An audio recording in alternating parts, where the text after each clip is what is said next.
Hello दोस्तों, मेरा नाम है कुणाल और आज के इस वीडियो के अंदर हम बात करने वाले हैं एक नए टॉपिक के बारे में जिसका नाम है Lagrange's mean value theorem for integrals. इससे पहले वाले वीडियो में दोस्तों हमने मीन वैल्यू थ्योरम के बारे में बातचीत करी थी, जिसमें हमने Lagrange's mean value theorem, Cauchy mean value theorem, Rolle's mean value theorem को हमने डिस्कस किया था। बट आज का जो वीडियो है वो इंटीग्रल्स के लिए जो लाग्रांजेस मीन वैल्यू थ्योरम है उसको जो है यहाँ पे एम्फसाइज करती है, फोकस करती है। तो शुरू करने से पहले दोस्तों, अगर आपने अभी तक चैनल को सब्सक्राइब नहीं किया है तो please make sure to subscribe to the channel and also join the Telegram channel, जिससे आपको daily updates, formula sheets, notes वगैरह जो है यहाँ पे अवेलेबल कर दी जाए, राइट, आप एक्सेस कर पाओ। तो चलिए स्टार्ट करते हैं दोस्तों। आज का हमारा lecture basically on Lagrange's mean value theorem, तो फॉर इंटीग्रल्स। तो अगर दोस्तों मैं यहाँ पे स्पेसिफिकली आपको बताऊं कि ये क्या हमारे पास स्टेट करता है या फिर क्या चीज है, तो बेसिकली क्योंकि इंटीग्रल्स है तो यहाँ पे एरिया का सीन तो आएगा ही। तो इसका प्रूफ तो थोड़ा कॉम्प्लेक्स है, तो वो जानना अभी आपके लिए जरूरी नहीं है, ठीक है, और ना ही आपके सिलेबस में है। बट मैं फिर भी आपको एक ग्राफिकल इंटरप्रिटेशन बता देता हूँ। For example, I have a curve, और वो कर्व कुछ इस तरीके से है, y बराबर एफ एक्स, मेरे पास फंक्शन है उसका, है ना। तो क्या कहता है हमारा लाग्रांजेस मीन वैल्यू थ्योरम, कि अगर मेरे पास ये एक पॉइंट है और ये एक मेरे पास पॉइंट है, राइट, इन दोनों को अगर मैं ज्वाइन करता हूँ दोस्तों, इन दोनों को अगर मैं यहाँ पे ज्वाइन करता हूँ, थोड़ा सा इसको दिखाने के लिए कर्व मेरे को थोड़ा सा अलग करना पड़ेगा क्योंकि थोड़ा सा इजी हो जाए। तो वो मैं थोड़ा दिखता हूँ कैसे हम इसको कर सकते हैं, राइट। तो कुछ इस तरीके से दोस्तों हमारे पास यहाँ पे कर्व है, कुछ इस तरीके से हमारे पास यहाँ पे कर्व है, ठीक है। And this curve is basically y is equal to F X वाला कर्व, है ना। सो मैं यहाँ पे एक पॉइंट मार्क कर रहा हूँ, पॉइंट यहाँ पे मैं मार्क कर रहा हूँ ए पॉइंट, और ये मैं एक पॉइंट मार्क कर रहा हूँ B point. A and B are two points जो आपको यहाँ पे ध्यान रखनी है। ये पॉइंट को अगर मैं दोस्तों यहाँ से ज्वाइन करता हूँ, this is the chord, this is a chord जो मैंने आपको यहाँ पे बताया, ठीक है। तो फिर भी नहीं हो पा रहा, 2 मिनट रुक जाओ, कैसे मैं इसको दिखाऊं, विजुअलाइज कराने के लिए ग्राफ थोड़ा अच्छा सा बनाना पड़ेगा। कुछ इस तरीके से अगर बनाऊं तो ज्यादा बेहतर रहेगा। हाँ, कुछ इस तरीके से दोस्तों बनाता हूँ। और I have a point over here, this is a A point मैं मान लेता हूँ, और इस ए पॉइंट से मैंने एक जो है यहाँ पे बी पॉइंट को जोड़ दिया है। अब दोस्तों, if I want to basically add, या फिर आप कह सकते हो इफ आई वांट कि मेरे को इन दोनों के बीच का एरिया हमें पता चल जाए, इन दोनों के बीच का एरिया जो है हमें पता चल जाए, तो what I have to do, ये ग्राफ थोड़ा सा गंदा लग रहा है, मेरा मन नहीं मान रहा है, इसलिए मैं थोड़ा सा अच्छे से आपको समझाना चाहता हूँ। तो मैं इसको मिटा के फिर से बनाने की कोशिश करता हूँ, जिससे आपको जो मेन मेथड है, ग्राफिकल जो इंटरप्रिटेशन है, वो मैं आपको यहाँ पे बताना चाहता हूँ। तो what I will do is basically just ऐसे करके हम यहाँ पे ग्राफ बना देंगे, ठीक है। I have a point over here, I have a point over, हमारे पास कुछ इस तरीके से यहाँ पे पॉइंट है, राइट, यहाँ पे एक पॉइंट है हमारे पास यहाँ पे। Sorry guys for the background noise. हाँ, तो हमारे पास यहाँ पे 2 पॉइंट्स है, ठीक है, 2 पॉइंट्स है। अगर मैं इसको कुछ इस तरीके से यहाँ पे ऐसे करूँ तो ये कुछ इस तरीके से आएगा। अगर इन दोनों पॉइंट के बीच का एरिया हम यहाँ पे निकालते हैं इस तरीके से, तो ये हमारा पॉइंट ए मान लेते हैं, ये बी पॉइंट मान लेते हैं।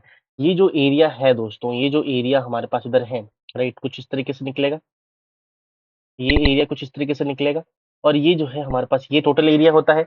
अब मैं क्या कर रहा हूँ ना, मैं कुछ इस तरीके से यहाँ पे ऐसे करूंगा जिससे ये वाला एरिया हम निकाल लें। तो दैट इन दैट केस ये जो एक्स्ट्रा एरिया यहाँ पे आ रहा है ना, एक्स्ट्रा एरिया जो हमारे पास इधर आ रहा है, वो जो है इसको मैनेज कर ले, वो जो एक्स्ट्रा एरिया यहाँ पे था वो इक्वल हो जाए, तब जाके न्यू पॉइंट हमारे पास यहाँ पे जो बनेगा ना, वो न्यू पॉइंट जो है सी मैं मान लेता हूँ, सी जो है वो ए और बी के बिटवीन में बनेगा, ठीक है। Lagrange's mean value theorem for integral यही बोलता है कि जब एरिया हमारे पास यहाँ पे निकाले, इसको हम एवरेज हाइट थ्योरम भी बोल देते हैं। क्या बोलते हैं? Average height theorem, average height theorem भी बोला जाता है। तो क्या स्टेट करता है, अगर मैं आपको यहाँ पे समझाने की बात करूं या सिखाऊं या फिर बताने की कोशिश करूं तो वो क्या बोलता है कि मान लेते हैं मेरे पास एक फंक्शन है F X is a continuous function. Yes, that is mandatory, very much mandatory in the mean value theorems. सारे फंक्शंस कंटिन्यूअस होने चाहिए, फंक्शंस कंटिन्यूअस फंक्शन होना चाहिए इन ए टू बी, हमारे पास यहाँ पे कंटिन्यूअस होना चाहिए। तो यहाँ पे डिफरेंशिएबल नहीं भी होगा तो चलेगा दोस्तों। यहाँ पे मेरी बात ध्यान से सुनना, अभी तक हमने मीन वैल्यू थ्योरम में देखा था कि कंटिन्यूअस और डिफरेंशिएबल होना चाहिए, but in the Lagrange's mean value theorem for integrals the function should be continuous but need not to be differentiable. So in that case we can conclude that then there exist at least at least one point C between A and B, between A and B में एक point सी exist जरूर करेगा, for which हम ये conclude कर सकते हैं। क्या सर कंक्लूड कर सकते हैं? बिल्कुल बताएंगे सर, एक सेकेंड।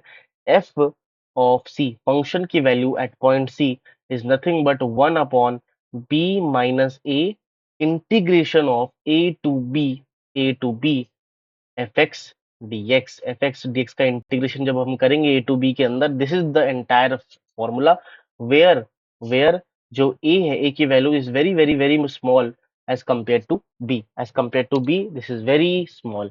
तो this is all about Lagrange's mean value theorem for हमारे पास इंटीग्रल्स। इसका प्रूफ आपको नहीं समझना, मैंने आपको एक मैथमेटिकल ग्राफिकल इंट्यूशन दे दिया है और साथ में जो है आपको फॉर्मूला बता दिया है, या फिर कह सकते हो कि क्या हम लोग यहाँ पे इन्फर करते हैं वो मैंने आपको यहाँ पे बताने की कोशिश करी है। आपको ये चीज ध्यान रखना है, और एक सवाल मैं आपको यहीं पे करा देता हूँ जिससे आपको समझ में आ जाए कि किस तरीके से सवाल जो है हमें यहाँ पे करना है। तो I will take question over here. Example हमारे पास यहाँ पे लेंगे, फाइंड एवरेज वैल्यू। यहाँ पे दोस्तों कुछ जो लैंग्वेज है सवाल का आप ध्यान देखना, find average value of F X is equal to X square between 1 से लेकर 4 and also find the point where average value occurs occurs। ठीक है, तो सीधी सी बात है, यहाँ पे पता चल गया है एवरेज वैल्यू की बात हो रही है, तुम्हारा लैग्रेंजेस मीन वैल्यू थ्योरम लगने वाला है। For that we have to find f of c. F of c कितना है? That is nothing but 1, 4 minus 1, क्योंकि पॉलिनोमियल फंक्शन है तो कंटिन्यूस तो होगा ही, तो हमें और कुछ देखने की जरूरत है नहीं, तो हम डायरेक्टली इंटीग्रेट करेंगे 1 से लेकर 4 तक। किसको? एक्स स्क्वायर को इंटीग्रेट किया दोस्तों हमने यहाँ पे एक्स स्क्वायर डी एक्स है ना, एक्स स्क्वायर डी एक्स को हम जब इंटीग्रेट करेंगे दोस्तों, that is nothing but 1/3 integration of 1 से लेकर 4 x³ बाई 3 हमने इसी को इंटीग्रेट किया ना, तो x³ बाई 3 हमारे पास यहाँ पे हम जब करेंगे x³ by 3 D D x तो लिखने की जरूरत है नहीं।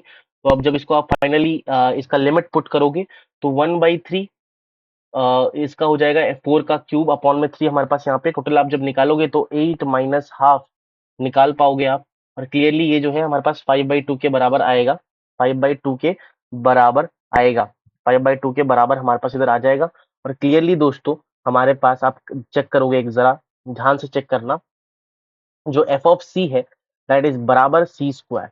एफ ऑफ सी जो है वो सी स्क्वायर के बराबर होगा, ठीक है, और उस वजह से हम यहाँ पे लिख देंगे एफ ऑफ सी जो है यहाँ पे सी स्क्वायर के बराबर होगा, तो सी स्क्वायर जो है वो 7 के बराबर होगा।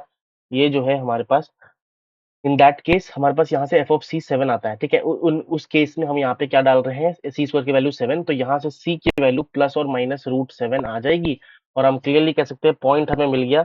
-√7 depend does not belong to, -√7 does not belong to belong to 1,4।